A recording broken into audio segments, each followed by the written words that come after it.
Leo tupo Ndoro Waterfall, mitaa ya Marangu, Uchagani kwenyewe, kwa Wachaga walioelimika. Tazama cheki walivyotunza mazingira, ni unyama mtupu hapo. Ni unyama sana. Hii ni njia ya kushukia kwenye hiyo waterfall na kila kitu ni beautiful.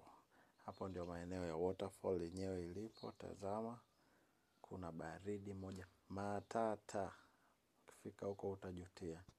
Yaani kuna hali fulani hivi. Tazama huo unyama. Tazama unyama. Ni waterfall moja imetunzwa vizuri sana. Credit nyingi sana kwa Wamarangu. Nawaheshimu sana mashemeji na wakwe zangu.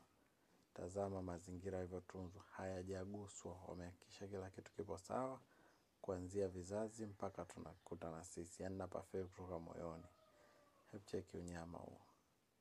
Na bila kusahau ni sehemu ambayo kama una maini yanayoweza kuganda na kuyeyuka ndani ya muda mfupi, unaweza kuogelea huku unaendelea kula views za mazingira ambayo yametunzwa yakatunzika bila hata bunduki. Ni ustaarabu tu wa ndugu zetu Wachaga, hasa Wamarangu ambao ni watu wenye mlima wao. Asanteni sana.